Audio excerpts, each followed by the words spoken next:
नमस्कार विद्यार्थी मित्रांनो, मराठी करंट अफेअर्स या आपल्या युट्यूब चॅनलवरती तुम्हा सर्वांचं परत एकदा स्वागत आहे. आजच्या व्हिडिओमध्ये आपण 5 ऑगस्ट 2022 चे महत्त्वाचे करंट अफेअरचे प्रश्न पाहणार आहोत. तत्पूर्वी जर आपण चॅनलवरती नवीन असाल तर चॅनलला लगेच सबस्क्राईब करून घ्या आणि शेजारी असणारे बेल आयकॉनचे बटन दाबायला विसरू नका, जेणेकरून आपल्या चॅनलवरती येणाऱ्या करंट अफेअरच्या व्हिडिओचे अपडेट तुम्हाला वेळच्या वेळी मिळत राहतील. चला तर मग आजच्या व्हिडिओला सुरुवात करूया. आजचा आपला पहिला प्रश्न आहे, राष्ट्रकुल क्रीडा स्पर्धेमध्ये 78 किलोपेक्षा अधिक वजन गटामध्ये ज्युडोमध्ये भारतासाठी कोणी रजत पदक जिंकलं आहे?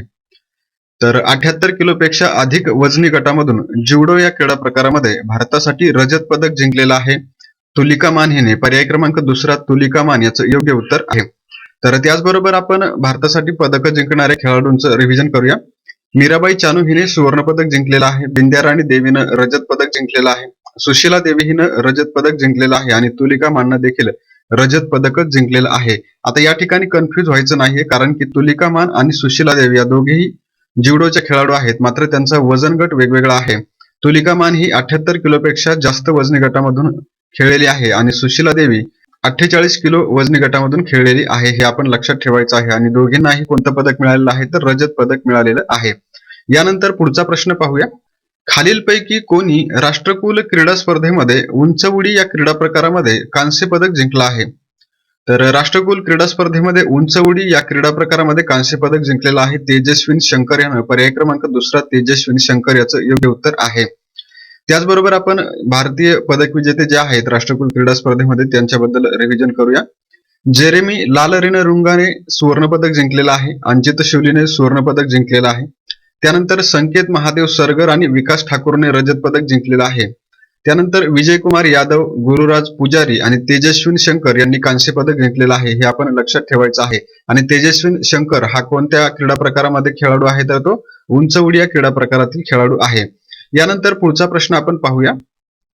राष्ट्रकुल क्रीडा स्पर्धेमध्ये वेटलिफ्टिंग मध्ये भारतासाठी कोणी 109 किलोपेक्षा अधिक वजन गटामधून कांस्य पदक जिंकलं आहे? तर राष्ट्रकुल क्रीडा स्पर्धेमध्ये वेटलिफ्टिंग मध्ये 109 किलोपेक्षा अधिक वजनी गटामधून कांस्य पदक जिंकलेलं आहे गुरुदीप सिंगने. पर्याय क्रमांक चौथा गुरुदीप सिंग याचं योग्य उत्तर आहे. तर त्याचबरोबर आपण वजनी गट रिवाइज करूया. संकेत महादेव सरगर हा 55 किलो वजनी गटामधून खेळलेला आहे. विकास ठाकूर 96 किलो वजनी गटातून खेळलेला आहे. गुरुराज पुजारी हा 61 किलो वजनी गटातून खेळलेला आहे आणि गुरुदीप सिंग हा 109 किलोपेक्षा जास्त वजनी गटामधून विजेता राहिलेला आहे. त्यानं कोणतं पदक जिंकलेलं आहे? तर ब्रॉन्झ मेडल त्याला मिळालेलं आहे, म्हणजेच कांस्य पदक त्याने जिंकलेलं आहे. कोणत्या खेळामध्ये? तर वेट लिफ्टिंग मध्ये. हे लक्षात ठेवायचं आहे. यानंतर पुढचा प्रश्न आहे, 2022च्या राष्ट्रकुल खेळांमध्ये सहभागी होणारी भारताची सर्वात तरुण खेळाडू कोण बनली आहे? तर 2022च्या राष्ट्रकुल खेळांमध्ये सहभागी होणारी भारताची सर्वात तरुण खेळाडू बनलेली आहे अनाहत सिंग. पर्याय क्रमांक पहिला अनाहत सिंग याचं योग्य उत्तर आहे. तर 14 वर्षांची आहे अनाहत सिंग, जी की राष्ट्रकुल स्पर्धेमध्ये भारताकडून सहभागी होणारी भारतातील सर्वात तरुण खेळाडू ठरलेली आहे. आणि ती कोणत्या खेळाची खेळाडू आहे? तर स्क्वॅश खेळाडू आहे. हे आपण लक्षात ठेवायचं आहे. तिचा क्रीडा प्रकार, तिचं वय आणि तिचं नाव या गोष्टी लक्षात ठेवायच्या आहेत. आणि कोणत्या क्रीडा स्पर्धेमध्ये सहभागी होणारी भारताची सर्वात तरुण खेळाडू ठरली? तर राष्ट्रकुल स्पर्धेमध्ये. हे लक्षात ठेवायचं आहे, कारण की खेलो इंडिया युथ गेम्स 2022 मध्ये सहभागी होणारी सर्वात तरुण खेळाडू कबड्डीपटू होती इतू मंडल. तिचं वय 13 वर्ष होतं. तर इतू मंडल आणि अनाहत सिंग यांच्यामध्ये कन्फ्युज होऊ नका. दोघींचे वेगवेगळे खेळ आहेत, दोघींचं वय वेगवेगळं आहे, दोघींचेही क्रीडा प्रकार वेगवेगळे आहेत. तर हे व्यवस्थित लक्षात ठेवायचं आहे. यानंतर पुढचा प्रश्न पाहूया. राष्ट्रकुल क्रीडा स्पर्धेमध्ये पुरुष एकेरी स्क्वॅश मध्ये भारतासाठी कोणी कांस्य पदक जिंकलं आहे? तर राष्ट्रकुल क्रीडा स्पर्धेमध्ये पुरुष एकेरी स्क्वॅश मध्ये भारतासाठी कांस्य पदक जिंकलेलं आहे सौरव घोषालने. पर्याय क्रमांक चौथा सौरव घोषाल याचं योग्य उत्तर आहे. आणि त्याचबरोबर आता भारताचे खेळाडू आणि त्यांचे क्रीडा प्रकार आपण परत एकदा रिवाइज करूया. तर तुलिका मान ही ज्युडोची खेळाडू आहे. सुशीला देवी ज्युडो मध्येच खेळाडू आहे. विजयकुमार यादव देखील ज्युडोचा खेळाडू आहे. आणि सौरव घोषाल आणि अनाहत सिंग हे दोनही खेळाडू स्क्वॅश मधील भारताचे खेळाडू आहेत. आणि अंचित सुली कोणता खेळाडू आहे? तर तो वेट लिफ्टर आहे. तर हे सर्व भारतीय खेळाडू आणि त्यांचे क्रीडा प्रकार लक्षात ठेवायचे आहेत. यानंतर पुढचा प्रश्न आहे, इंटरनॅशनल ऑलिम्पिक कमिटीच्या ऍथलीट्स कमिशनवर नियुक्त होणारा पहिला निर्वासित खेळाडू कोण बनला आहे? तर आयओसीच्या ऍथलीट्स कमिशनवर नियुक्त होणारा पहिला निर्वासित खेळाडू बनलेला आहे मासेमोह अलीझादा. पर्याय क्रमांक दुसरा मासोमाह अलीझादा याचं योग्य उत्तर आहे. तर नुकतीच 4 ऑलिम्पिक खेळाडूंची आयओसीच्या ऍथलीट्स कमिशनवरती नियुक्ती करण्यात आली आहे. हे 4 खेळाडू कोण कोण आहेत तर ॲलिसन फेलिक्स, ॲलिस्टर ब्राउनी, ओले स्मिथ आणि मासेमाह अलीझादा हे 4 खेळाडू आहेत. त्यापैकी एक जो आहे तो सायकलपटू आहे मासेमाह अलीझादा, जो अफगाणिस्तानमध्ये त्याचा जन्म झालेला आहे आणि तो कोणत्याही IOC आयोगावरील पहिला निर्वासित खेळाडू बनलेला आहे, हे आपण लक्षात ठेवायचं आहे. मासेमाह अलीझादा. त्याचबरोबर समितीमध्ये नियुक्त झालेल्या सदस्यांचा उद्देश काय आहे तर आयोगातील लिंग, प्रदेश आणि क्रीडा यांच्यामध्ये समतोल राखणे हा यांचा उद्देश आहे आणि ते प्रत्येकी 8 वर्षापर्यंत त्या समितीवरती सेवा देऊ शकणार आहेत.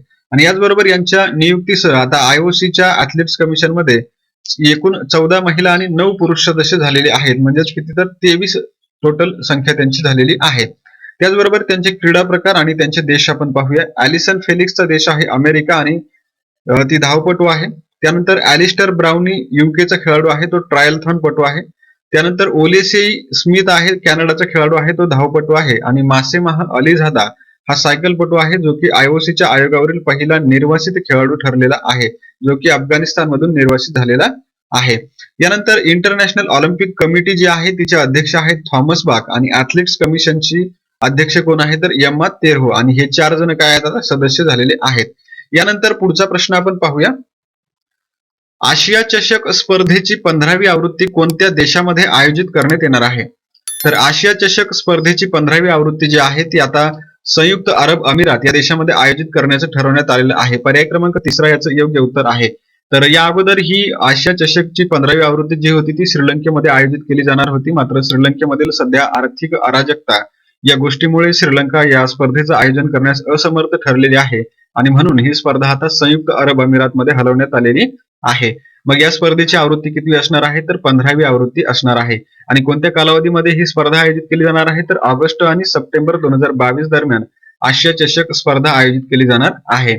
आणि या स्पर्धेमध्ये कोणत्या प्रकारामध्ये क्रीडा सामने होणार आहेत तर 2020 हे सामने या स्पर्धेमध्ये होणार आहेत. आणि आशियाई क्रिकेट परिषदेचे अध्यक्ष कोण आहेत तर जय शहा हे आशियाई क्रिकेट परिषदेचे अध्यक्ष आहेत, हे आपण लक्षात ठेवायचं आहे. आणि यानंतर आता आपण पुढचा प्रश्न पाहूया. एक्सरसाइज विनबॅक्स 2022 हा भारत व्हिएतनाम दरम्यानचा युद्ध सराव कोणत्या ठिकाणी आयोजित करण्यात आला आहे? तर एक्सरसाइज विनबॅक्स 2022 हा भारत आणि व्हिएतनाम दरम्यानचा युद्ध सराव जो आहे तो हरियाणामध्ये आयोजित करण्यात आलेला आहे. पर्याय क्रमांक 3 हरियाणा याचं योग्य उत्तर आहे. हरियाणामधील चंडी मंदिर या ठिकाणी हा युद्ध सराव आयोजित करण्यात आलेला आहे. तर या युद्ध सरावाच्या नावाचा प्रश्न सरासरी विचारला जाणार नाही आणि जर विचारण्यात आलाच तर याच्या नावामध्येच दोन्हीही देशांचं नाव आहे. व्ही म्हणजे व्हिएतनाम आणि IN म्हणजे इंडिया, बी म्हणजे बायलॅटरल, ए म्हणजे काय तर आर्मी एक्सरसाइज, पुढचं AX जे आहे ते आर्मी एक्सरसाइज साठी आहे. तर याच्या नावामध्येच दोन्ही देशांचं नाव आणि तो द्विपक्षीय युद्ध सराव आहे हे देखील दिलेलं आहे. त्यामुळे याच्या नावावरती जर प्रश्न विचारला तर तुम्ही तो अशा प्रकारे शोधून काढायचा आहे. आणि जर ठिकाण विचारलं तर ते ठिकाण लक्षात ठेवायचं आहे. आवृत्ती किती आहे तर 3री आवृत्ती आहे आणि ठिकाण आहे चंडी मंदिर हरियाणामध्ये. आणि याचा कालावधी काय आहे तर 1 ते 20 ऑगस्ट 2022 दरम्यान. आणि हा जो सराव आहे तो 2019 मध्ये व्हिएतनाम मध्ये यापूर्वी आयोजित केलेल्या द्विपक्षीय सरावाचा एक भाग आहे आणि भारत आणि व्हिएतनाम मधील द्विपक्षीय संबंध मजबूत करण्यासाठी हा एक महत्त्वाचा टप्पा मानला जातो. आणि या सरावाची थीम काय आहे तर United nations contingent for peace keeping ऑपरेशनचा एक भाग म्हणून अभियंता आणि वैद्यकीय पथकाची नियुक्ती आणि तैनाती करणं ही या सरावाची थीम आहे, हे लक्षात ठेवायचं आहे. त्याचबरोबर आपण चर्चेतील लष्करी युद्ध सराव एकदा रिवाइज करूया. भारत आणि ओमान यांच्यामध्ये संयुक्त लष्करी सराव आयोजित करण्यात येतो अल नजाद, ज्याची 4थी आवृत्ती नुकतीच झालेली आहे. त्यानंतर भारत जपान यांच्या दरम्यान अंदमान समुद्रामध्ये सागरी भागीदारी सराव, ज्याला MPX म्हटलं जातं, तो आयोजित करण्यात आला. MPX म्हणजे इंग्रजीमध्ये सागरी भागीदारी सराव त्याचा अर्थ होतो. त्यानंतर भारत बांगलादेश दरम्यान संयुक्त लष्करी सराव संप्रीती X आयोजित करण्यात आला होता. तर हे 3ही सराव यावर्षी झालेले आहेत, तर हे लक्षात ठेवायचं आहे. आणि आता सध्या विनबॅक्स भारत आणि व्हिएतनाम दरम्यान सुरू आहे. यानंतर पुढचा प्रश्न आहे, कोणत्या सरकारनं नवीन उत्पादन शुल्क धोरण जाहीर केलं आहे? तर नवीन उत्पादन शुल्क धोरण जे आहे ते दिल्ली सरकारनं जाहीर केलं आहे. पर्याय क्रमांक 2 दिल्ली याचं योग्य उत्तर आहे. तर दिल्ली सरकारचं जे नवीन उत्पादन शुल्क धोरण आहे त्याबद्दल माहिती घेऊया. दिल्लीचे उपमुख्यमंत्री मनीष सिसोदिया यांनी हे धोरण जाहीर केलं आहे की दिल्ली सरकारचं महत्वाकांक्षी नवीन मध्य धोरण जे होतं 2021-22 दिल्ली अबकारी धोरण ते पूर्णपणे रद्द केलं जाणार आहे आणि 1 ऑगस्ट पासून केवळ सरकारी मालकीच्या दारू विक्रेत्यांनाच राष्ट्रीय राजधानी दिल्लीमध्ये दारू विकण्याची परवानगी दिली जाणार आहे. मग दिल्लीचे मुख्यमंत्री कोण आहेत तर ते अरविंद केजरीवाल आहेत. एवढ्या गोष्टी लक्षात ठेवल्या तरी चालतात. यानंतर पुढचा प्रश्न आपण पाहूया. 2021 मध्ये सर्वाधिक 61 दिवस विधानसभा सत्र आयोजित करणारं राज्य कोणतं आहे? तर 2021 या वर्षामध्ये सर्वाधिक 61 दिवस विधानसभा सत्र आयोजित केलेली आहे केरळने. पर्याय क्रमांक दुसरा केरळ याचं योग्य उत्तर आहे. तर 2021 या वर्षामध्ये भारतामध्ये सर्वाधिक 61 दिवस विधानसभेचं सत्र आयोजित करून केरळ हे पहिल्या क्रमांकावरती आलेलं आहे आणि 2020 मध्ये याच बाबतीमध्ये केरळ 8व्या क्रमांकावरती होतं. आणि याबाबतचं जे काही माहिती आहे ती राज्य विधानसभाच्या कामकाजावरील संशोधन नावाचं जे संशोधन आहे ते PRS लेजिस्लेटिव्ह रिसर्च या दिल्लीच्या संस्थेनं किंवा थिंक टँकनं नुकतंच प्रसिद्ध केलेलं आहे. त्याचबरोबर आपण चर्चेतील राज्य आता एकदा रिवाइज करूया, जे की आपल्या मागच्या व्हिडिओमध्ये झालेले आहेत त्यांचं रिव्हिजन करूया म्हणजे ते विसरणार नाहीत. तर महाराष्ट्र जे आहे ते वाघांच्या हल्ल्यामध्ये सर्वाधिक मृत्यू झालेले आहेत. त्यानंतर गुजरात जे आहे ते सेमीकंडक्टर धोरण 2022 ते 27 लॉन्च करणारं पहिलं राज्य बनलेलं आहे. तामिळनाडू हे राज्य पोलिसांना राष्ट्रपती निशाण मिळाल्यामुळे चर्चेत आहे. त्यानंतर पंजाब हे राज्य जागतिक तापमानवाढ रोखण्यासाठी पंजाब अंडर-2 कोलिशन नेटवर्कचे सदस्य बनलेलं आहे. त्यानंतर पश्चिम बंगाल हे नवीन 7 जिल्ह्यांच्या बाबतीमध्ये सध्या चर्चेत आहे. केरळ जे आहे ते 2021 मध्ये सर्वाधिक 61 दिवस विधानसभा सत्र आयोजित करणारं राज्य बनलेलं आहे. आणि दिल्ली जे आहे ते नवीन उत्पादन शुल्क धोरणासाठी सध्या काय आहे चर्चेमध्ये आहे. दिल्ली हा केंद्रशासित प्रदेश आहे. आणि यानंतर आता आपण वन लाइनर प्रश्न पाहूया.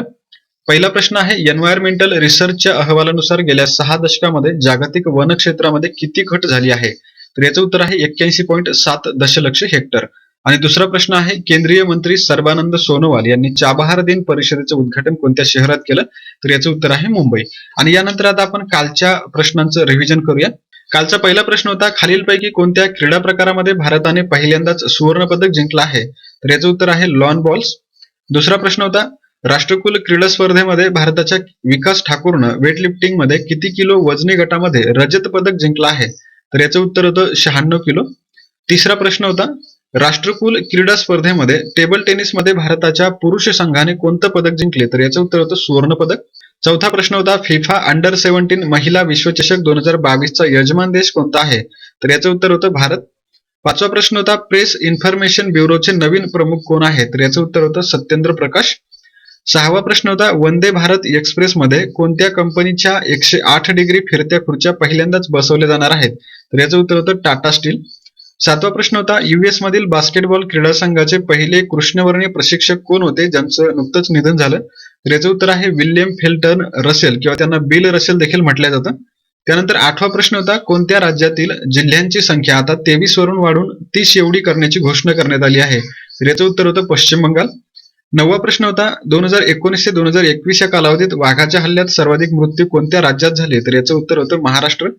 आणि 10वा प्रश्न होता कोणतं राज्य जागतिक तापमानवाढ रोखण्यासाठी अंडर-2 कोलिशन या जागतिक नेटवर्कचं सदस्य बनलं? तर याचं उत्तर होतं पंजाब. आणि यानंतर कालच्या सराव प्रश्नाचं उत्तर पाहूया. तर याच्यातलं जे अयोग्य जोडी ओळखायची होती ती अयोग्य जोडी म्हणजे जेरेमी लालरिन नुंगाच्या बाबतीमध्ये होती. त्याला सुवर्ण पदक मिळालेलं आहे जे की पर्यायामध्ये चुकीचं दिलेलं आहे रजत पदक. तर याचं उत्तर सर्वांनी बरोबर दिलेलं आहे. आणि आजचा सराव प्रश्न आहे तर त्यामध्ये देखील तुम्हाला अयोग्य विधान किंवा अयोग्य जोडी निवडायची आहे. तर यातलं अयोग्य जे असेल ते तुम्ही खालील पर्यायामध्ये बघायचं आहे आणि ते कमेंट बॉक्समध्ये सांगायचं आहे.